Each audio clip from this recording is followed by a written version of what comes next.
In this video, we're going to talk about the stimulus check and the stimulus package update for September the 30th, and also ADP's jobs report that just came out. But before we do, if this is your first time at our channel or you haven't subscribed, click on the subscribe button at the bottom. My name is Travis Sickle, certified financial planner, helping you reach your financial goals.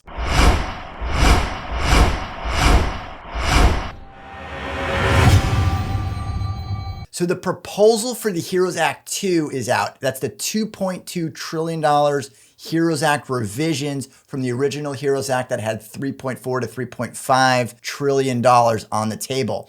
Now, the first thing that we're going to talk about are the stimulus checks. The stimulus checks will look exactly the same as they did in the first stimulus check that we've already received. The big difference is with the dependents. The dependents will include full-time students under the age of 24 and adult dependents. Previously, it was only for those that were under the age of 17. The proposal also has the additional $600 extension for unemployment. But the two big changes that I see in the stimulus package for the HEROES Act revisions on the $2.2 trillion proposal is the EIDL grant revisions to lower the interest rate and extend those payments, the first payments, to 4 years. So they want to reduce that 3.75% loan number that was on the EIDL loans, not the grant, not the advance, but the loans. And then there's also an additional proposal for basically a second round of EIDL grants. That's the grants that will allow you to not only refinance and use that money to pay off the EIDL loan or the PPP, but is also giving you up to $50,000 for your small business. And they're calling it the SBA Lifeline Grant. And it's for those businesses that have at least a 30% reduction in their revenue and have under 200 employees. And you can get up to 6 months of working capital. So that's not just for payroll. It expands it to all working capital for up to 6 months or $50,000, whichever is less. And that's a lot of money to help struggling small business owners. And that total program is going to be $40 billion. $20 billion is going to be specifically for low-income communities and veteran-owned business entities controlled by an economically disadvantaged individual or a socially disadvantaged individual, and entities affected by the Canadian border closure. So $20 billion, half of it will be allocated towards those small businesses. But in total, it's $40 billion in additional grant money that you can use to pay off the other support loans with the PPP program or the original EIDL loans. And the other proposal that's in there that's not really being talked about that much is the Affordable Care Act provisions that if you don't have health coverage, they want to have a special enrollment period. And what that means is that you can just basically go onto the healthcare.gov website and apply and get health coverage. Now, there's still sort of a delay. It's not like you're going to go onto the website and get health coverage tomorrow, but the special enrollment period allows you to go in there rather than having to wait until the open enrollment period, which is right around the corner anyways. But even if that was the case and you applied, you still wouldn't get that coverage until January 1st. And according to House Speaker Nancy Pelosi's website, the Affordable Care Act premium subsidy is worth on an average $1,386 per month in benefits. So that is getting the healthcare subsidies to their maximum level. So on average, that's going to be $1,386 for the Affordable Care Act. And then if you look and do the math for the stimulus checks, the direct payments for a family of 4 would be $3,400, which is $2,400 for married filing jointly, and the additional $500 per dependent for a family of 4. That will work out to $3,400. And then she's talking about the earned income tax credit for low-income households could receive up to $5,920 in EITC-based programs. So it's the earned income tax credit. And then also the child tax credit that she's pointing out at $4,000 for 2 children. Now that is the same. So there's nothing different about the child tax credit. So if you do have 2 dependent children and each one is at $2,000, that's where they're getting the $2,000 child tax credit of $4,000. So that does not need to be in the HEROES Act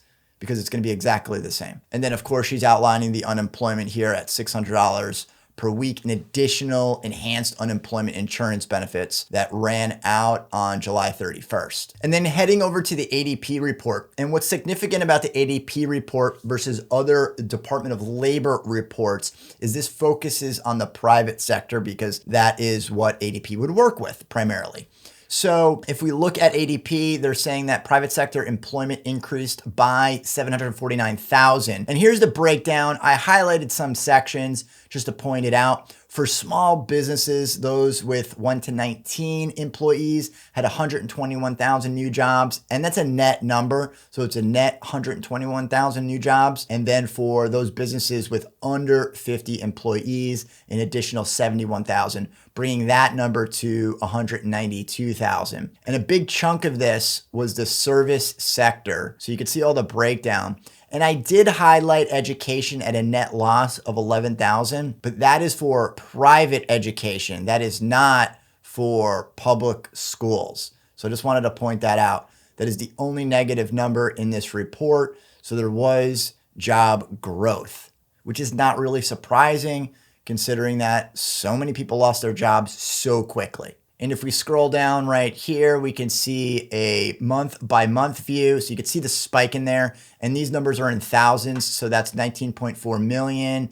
And then an additional 3.3 million were added back, 4.4 million were added back. Fast forward to September at 749,000. So all these numbers are in thousands. So you can just see it graphically, the massive swings in both loss of jobs and bringing jobs back. So roughly we brought back half the jobs that were lost as of April. And I would expect that number to increase even with the headlines from Disney, but it's important to note that that's only in California. That's not the Florida or anywhere else in the world. It's only for California that they're actually laying off an additional, I believe it was 28,000 jobs that's being reported. So Disney to lay off 28,000 workers, executives say California exacerbated pandemic's efforts. So that's only for the state of California. That is where Disneyland is. So that's why they're laying off in California. But overall throughout the country, it looks like there's a positive trend towards people getting back to work. And then as reported by Forbes, House Speaker Nancy Pelosi and Treasury Secretary Steven Mnuchin spoke for about an hour on the next stimulus package, and they didn't come to an agreement. Not really surprising because it's still stuck at 2.2 trillion. And the last one that we saw from the Republican side was in the 500 million or $500 million range. So they were going in the other direction. Hopefully they can work some of this stuff out and move forward on a stimulus package for both the stimulus checks and for small businesses as we move forward. But just really a lot of uncertainty and shifts as it comes to the markets moving forward. And with the uncertainty comes the volatility, and that's what you're seeing in the stock market as a leading indicator of what the economy is doing. In any case, we're just gonna have to wait and see how those negotiations progress on the next stimulus package and the second stimulus check. But remember, go back to look at your adjusted gross income for 2019 to make sure that you're maximizing your next stimulus check and any of the other credits or deductions that you might qualify for, as pointed out on House Speaker Nancy Pelosi's website with the earned income tax credits and also the child tax credit. So if you're on any of these thresholds, that is what you can do to make sure that you're maximizing everything and improving your financial life. And if you've enjoyed this video, be sure to subscribe and leave your comments down at the bottom.